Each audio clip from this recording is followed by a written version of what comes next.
श्री ओम नमो भगवते वासुदेवाय। वासुदेवाय विश्वराय। आदि पुरुष अपरंपार अलेख पुरुषाय नमः। जगत बंधु ज्योति स्वरूप जिये की जान हार, हरि यश मांगन आयो दास प्रभु के द्वार। श्री भगवान जी ने अर्जुन को जो गीता ज्ञान दिया सो मुझे मिले। हे भव्य भय भंजन श्री कृष्ण जी से मैं ये मांगती हूँ। हे प्रभु, गीता ज्ञान के उच्चारण करने से तुम्हारे भक्त पूर्ण ब्रह्म को प्राप्त करते हैं। प्रभु, मैं आपकी शरण में पड़ी हूँ। सुभाष चंद्र और मोनिका अति दीन गरीब और आप परम प्रवीण आरत दुख भंजन हो। हे श्री कृष्ण भगवान, मैं तेरे संतों और भक्तों हेतु यह ज्ञान भाषा में कहती हूँ। श्री गीता जी के ज्ञान की कथा प्रारंभ।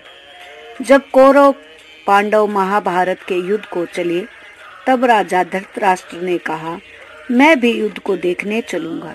तब श्री व्यास जी ने कहा, हे राजन, नेत्र के बिना क्या देखोगे? राजा धृतराष्ट्र ने कहा, देखूंगा नहीं तो श्रवण तो करूंगा। तब व्यास जी ने कहा, हे राजन, तेरा सारथी संजय जो कुछ महाभारत के युद्ध की लीला कुरुक्षेत्र में होगी सो यहाँ बैठे ही श्रवण कराएगा। व्यास जी के मुख से यह वचन सुन संजय ने विनती करी, हे प्रभु, यहाँ हस्तिनापुर में मैं बैठे कुरुक्षेत्र की लीला कैसे जानूंगा तथा राजा को किस बाती कहूंगा? तब व्यास जी ने संजय को यह वचन कहा, हे संजय, मेरी कृपा से तुझे यहाँ ही सब दिखाई देगा। व्यास जी के इतना कहते ही संजय की दिव्य दृष्टि हो गई और बुद्धि भी दिव्य हो गई। अब आगे महाभारत का कौतूहल कहते हैं, सो सुनो। 7 सेना पांडवों की और 11 अक्षौणी सेना कौरवों की। यह दोनों सेनाएं कुरुक्षेत्र में जब एकत्रित हुई तब धृतराष्ट्र ने पूछा, हे संजय, धर्म के क्षेत्र कुरुक्षेत्र में युद्ध की इच्छा से एकत्रित हुए मेरे और पांडु के पुत्रों ने क्या किया? संजय ने कहा, पांडवों की सेना को व्यूहित देखकर दुर्योधन आचार्य द्रोण के समीप जाकर कहने लगे, हे आचार्य, देखिए, आपके सुश्य बुद्धिमान द्रुपद पुत्र ने पांडवों की बड़ी सेना की कैसे व्यूह रचना की है। इस सेना में अर्जुन, भीम जैसे बड़े बड़े धनुर्धरधारी वीर, विराट, महारथी, द्रुपद, धूमकेतु, चेनितान, बलवान, काशीराज, पुरुजित, कुंती भोज, नरों के श्रेष्ठ, शव्य, पराक्रमी, युद्धामन्यु, बलवान, उत्तम मौजा, अभिमन्यु और द्रौपदी के पुत्र सब के सब महारथी हैं। हे ब्राह्मण श्रेष्ठ, आपके सम्मानार्थी मैं अपनी सेना के प्रधान सेनापति का नाम बताता हूँ। आप भीम, कर्ण, युद्ध विजयी, कृपाचार्य, अश्वत्थामा, विकर्ण, सोमदत्त का पुत्र, भूरिश्रवा और बहुत से शूरवीर मेरे लिए प्राण तक देने के लिए तैयार हैं। ये लोग शास्त्र चलाने में अति निपुण हैं। हमारी सेना को जिसके भीम रक्षक है अपरिमित बल है और उसकी सेना जिसके भीम रक्षक है अबल है। अब आप सब अपने अपने मोर्चों पर सावधान रहकर सेनापति की रक्षा कीजिए। भीष्म पितामह ने दुर्योधन को प्रसन्न करते हुए और ऊंचे स्वर में गरजते हुए शंख बजाया। फिर वहां चारों ओर शंख, नगाड़े, ढोल, गोमुख आदि बाजे बजने लगे, जिसका बड़ा भयंकर शब्द हुआ। जिसके अनंतर श्री कृष्ण जी और पांडव अर्जुन ने दिव्य शंखों को बजाया। श्री कृष्ण ने पंचजन्य और अर्जुन ने भी देवदत्त नामक शंख को और भीषण कर्म करने वाले भीम ने पौंड्रक नामक बड़े शंख को बजाया। कुंती पुत्र राजा युधिष्ठिर ने अनंत विजय, नकुल ने सुघोष और सहदेव ने मणि पुष्पक और धनुधर, काशीराज ने शिखंडी, घृतद्युम्न, विराट, अपराजित, सत्यकी, राजा द्रुपद और द्रौपदी के 5 पुत्र और महाबाहु अभिमन्यु, इन सब वीरों ने अपने अपने शंख को बजाया। उन शंखों के भारी शब्दों से आकाश और पृथ्वी गूंज उठी और धृतराष्ट्र के पुत्रों के हृदय कांप उठे। हे राजन, अर्जुन ने कौरवों को युद्ध के लिए प्रस्तुत देखकर धनुष उठाकर श्री कृष्ण से कहा कि हे मेरे रथ दोनों सेनाओं के बीच में खड़ा कीजिए, जिसके मैं युद्ध करने वालों को देखूं कि इस रणभूमि में मुझे किन किन के साथ युद्ध करना चाहिए। दुर्बुद्धि दुर्योधन से प्रीति करने वाले जो युद्ध के लिए यहाँ एकत्रित हुए हैं, उनको देखूंगा। संजय ने कहा, हे राजन, अर्जुन की बात सुनकर श्री कृष्ण ने भीष्म, द्रोण आदि वीरों के सामने उत्तम रथ को खड़ा करके कहा कि हे वीर, युद्ध के लिए उद्यत इन कौरवों को देख लो। अर्जुन ने चाचा, बाबा, गुरु, मामा, भाई, पुत्र, पौत्र, मित्र, ससुर और सवजनों को शास्त्रों से सुसज्जित खड़े देखा और उनके इन दोनों सेनाओं में अपने ही सब बांधवों को देखकर परम दयाद्र हुए यह वचन कहे, हे श्री कृष्ण, युद्ध की इच्छा से आए हुए इन अपने बंधुओं को देख मेरे अंग ढीले होते जाते हैं और मुख सूखता जा रहा है। मेरा शरीर बेबल होता है, गांडवी हाथ से गिरता जाता है। हे केशव, मुझ में यहाँ खड़े रहने की सामर्थ्य नहीं है और सब लक्षण मैं उल्टे देख रहा हूँ और संग्राम में मैं अपने सवजनों का वध करके कोई लाभ नहीं होगा। हे कृष्ण, मैं जीत, राज्य और सुख भी नहीं चाहता हूँ। हे प्रभु, हमको राज्य, भोग तथा जीवन से क्या काम है, क्योंकि जिनके लिए राज्य, भोग और सुख की इच्छा की जाती है, वे सब इस युद्ध में प्राण और धन की इच्छा छोड़कर मरने को तैयार हैं।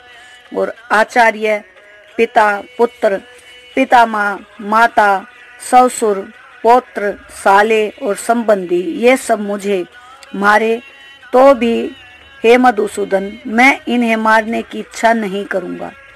हे जनार्दन, त्रिलोकी के राज्य के लिए भी मैं इनको मारना नहीं चाहता। फिर इस पृथ्वी के राज्य के लिए तो कहना ही क्या है।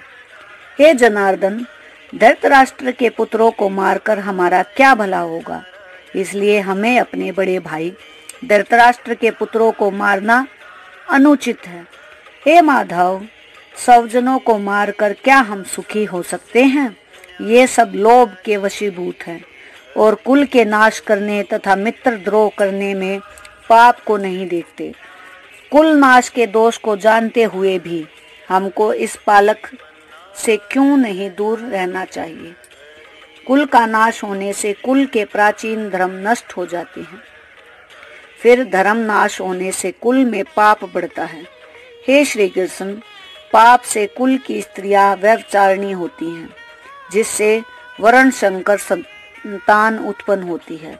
वह वर्ण शंकर जिन पुरुषों ने कुल को नष्ट किया है, उनको तथा उन कुल को नरक में पहुंचाते हैं, क्योंकि श्राद्ध तर्पण आदि बंद हो जाते हैं। वर्ण शंकर बनाने वाले दोषों से कुल ध्वंसकों के जाति धर्म और कुल धर्म निरंतर नाश होते हैं। हे जनार्दन, मैंने बराबर सुना है कि कुल धर्म नष्ट होने से निश्चय नरकवास करना होता है। हाय, हम बड़ा पालक करने को तैयार हैं, जो राज्य सुख के लोभ से सवजनों को मारने की कोशिश कर रहे हैं। शास्त्रों को धारण किए हुए धृतराष्ट्र के पुत्र यदि मुझे शास्त्र रहित और उपायहीन को रणभूमि में वध कर डाले तो मेरा बहुत कल्याण हो। संजय ने कहा, हे राजन, यह कहकर दुखित हो अर्जुन ने धनुष बाण फेंक दिए और रथ के पीछे भाग में जा बैठा। इति श्रीमद् भगवत गीता सुपनिषद सुब्रह्म विद्या योग शास्त्रे श्री कृष्ण अर्जुन संवादे विषाद योगी नाम प्रथमो अध्याय। श्रीमद् भगवत गीता पहले अध्याय का महात्म। एक समय पार्वती ने पूछा, हे महादेव जी, किस ज्ञान के बल से आपको संसार के लोग शिव कहकर पुकारते हैं? मृगछाला ओढ़े, अंगों में शमशानों की विभूति लगाए, गले में सर्प और मुंडों की माला पहने रहते हो, इसमें तो कोई पवित्र नहीं। फिर आप किस ज्ञान से पवित्र हो, वह आप कृपा कर कहिए। महादेव जी बोले, हे प्रिय, सुनो, गीता ज्ञान को हृदय में धारण करने से मैं पवित्र हूँ और उस ज्ञान से मुझे बाहर के कर्म व्यापते नहीं। तब पार्वती ने कहा, हे भगवान, जिस गीता ज्ञान को आप ऐसी स्तुति करते हैं, उसके श्रवण करने से कोई कृतार्थ भी हुआ है? तब महादेव ने कहा, इस ज्ञान को सुनकर बहुत जीव कृतार्थ हुए हैं और आगे भी होंगे। मैं तुमको एक पुरातन कथा कहता हूँ, तू श्रवण कर। एक समय पाताल लोक में शेषनाग की सैया पर श्री नारायण जी ने नैन मूंद कर अपने आनंद में मगन थे। उस समय भगवान के चरण दबाती हुई श्री लक्ष्मी जी ने पूछा, हे प्रभु, निंद्रा और आलस उन पुरुषों को व्याप्त है जो जीव तामसी हैं। फिर आप तो तीनों गुणों से अतीत हो, आप जो नेत्र मूंद रहे हो, यह मुझको बड़ा आश्चर्य है। श्री नारायण जी बोले, हे लक्ष्मी, मुझको निंद्रा आलस नहीं व्यापता। एक शब्द रूप जो भगवत गीता है, उसमें जो ज्ञान है, उसके आनंद में मैं मगन रहता हूँ। जैसे 24 अवतार मेरे आकार रूप है, तैसे यह गीता शब्द रूप अवतार है। इस गीता में यह अंग है। 5 अध्याय मेरा मुख है, 5 अध्याय मेरी भुजा है, 11वां अध्याय मेरा हृदय और मन है, 16वां अध्याय मेरा उदर है, 17वां अध्याय मेरी जंगा है, 18वां अध्याय मेरे चरण है। सब गीता के जो श्लोक हैं, सो मेरी नाड़ियां हैं, और जो गीता के अक्षर हैं, सो मेरे रोम हैं। ऐसा जो मेरा शब्द रूपी गीता ज्ञान है, जिसके अर्थ में मैं हृदय में विचारता हूँ और बहुत आनंद को प्राप्त करता हूँ। श्री नारायण जी ने कहा, हे लक्ष्मी, गीता ज्ञान को सुनकर बहुत जीव कृतार्थ हुए हैं, सो तू सुन। शूद्रवर्ण एक प्राणी था जो चांडालों के कर्म करता था और तेल लवण का व्यापार करता था। उसने बकरी पाली। एक दिन वह बकरी चराने को वन में गया और वृक्षों के पत्ते तोड़ने लगा। वहां सर्प ने उसे डस लिया, जिससे तत्काल उसके प्राण निकल गए। मरकर उसने बहुत नरक भोगे। फिर बैल का जन्म पाया। उस बैल को भिक्षु ने मोल ले लिया। वह भिक्षु उस पर चढ़कर सारा दिन मांगता, फिर जो कुछ भीख मांग कर लावे वह कुटुंब के साथ मिलकर खावे। वह बैल सारी रात द्वार पर बंधा रहे, उसके खाने पीने की भी खबर न लेवे, कुछ थोड़ा सा भूसा उसके आगे डाल देवे। जब दिन चढ़े फिर बैल पर चढ़कर मांगता फिरे। कई दिन गुजरे तो वह बैल भूख का मारा गिर पड़ा, पर उसके प्राण नहीं छूटे। नगर के लोग देखा करे, कोई तीर्थ का फल देवे, कोई व्रत का फल देवे, पर उस बैल के प्राण नहीं छूटे। एक दिन गणिका आई। उसने मनुष्य से पूछा, यह भीड़ कैसी है? तो उन्होंने कहा, इसके प्राण जाते नहीं, अनेक पुण्य को फल दे रहे हैं, तो भी इसकी मुक्ति नहीं होती। तब गणिका ने कहा, मैंने जो किया है उसका फल इस बैल को निर्मित दिया। इतना कहते ही बैल की मुक्ति हुई। तब बैल ने एक ब्राह्मण के घर में जन्म लिया। पिता ने इसका नाम सुशर्मा रखा। जब बड़ा हुआ तो पिता ने इसको पढ़ाया। तब उसको पिछले जन्म की सुध रही थी। इसने एक दिन मन में विचार किया, जिस गणिका ने मुझे बैल की योनि से छुड़वाया था उसका दर्शन करूं। विप्र चलता चलता गणिका के घर गया और कहा, तू मुझे पहचानती है? गणिका ने कहा, मैं नहीं पहचानती, तू कौन है? मेरी तेरी क्या पहचान है? तू विप्र और मैं वैश्या। तब विप्र ने कहा, मैं वही बैल हूँ जिसको तुमने अपना पुण्य दिया था। तब मैं बैल की योनि से छूटा था। अब मैंने विप्र के घर जन्म लिया है। तू अपना वह पुण्य बता। गणिका ने कहा, मैंने अपने जाने कोई पुण्य नहीं किया, पर मेरे घर पर एक तोता है, वह कुछ पढ़ता है, मैं उसके वाक्य सुनती हूँ। उस पुण्य का फल मैंने तेरे निर्मित दिया था। तब विप्र ने तोते से पूछा कि तू सवेरे क्या पढ़ता है? तोते ने कहा, मैं पिछले जन्म में विप्र का पुत्र था। पिता ने मुझे गीता के पहले अध्याय का पाठ सिखाया था। एक दिन मेरे गुरुजी ने कहा, मुझको तुमने क्या पढ़ाया है? तब गुरुजी ने मुझे शाप दिया कि तू सुआ हो जा। तब मैं सुआ हुआ। उस दिन फंदक मुझे पकड़ ले गए और विप्र ने मुझे मोल लिया। वह विप्र भी अपने पुत्र को गीता का पाठ सिखाता था। तब मैंने भी वह पाठ सीख लिया। एक दिन विप्र के घर चोर घुस पड़े। उनको धन प्राप्त न हुआ तो पिंजरा उठा ले गए। उन चोरों की यह गणिका मित्र थी। मुझे इसके पास ले आए। सो मैं नित्य गीता जी के पहले अध्याय का पाठ करता हूँ। वही यह गणिका सुनती है, पर इस गणिका को की समझ में नहीं आता। जो मैं पढ़ता हूँ वही पुण्य तेरे निर्मित दिया था। सो हे लक्ष्मी, गणिका ने भी भले काम ग्रहण किए, नित्य प्रति स्नान करे और गीता जी के पहले अध्याय का पाठ करे। इससे उसकी मुक्ति हुई। श्री नारायण जी ने कहा, लक्ष्मी, जो कोई अनजान कर भी गीता का पाठ करे या श्रवण करे, उसको भी मुक्ति मिलती है। इसलिए हमेशा शांत चित्त रह गीता जी का पाठ अवश्य ही करना चाहिए।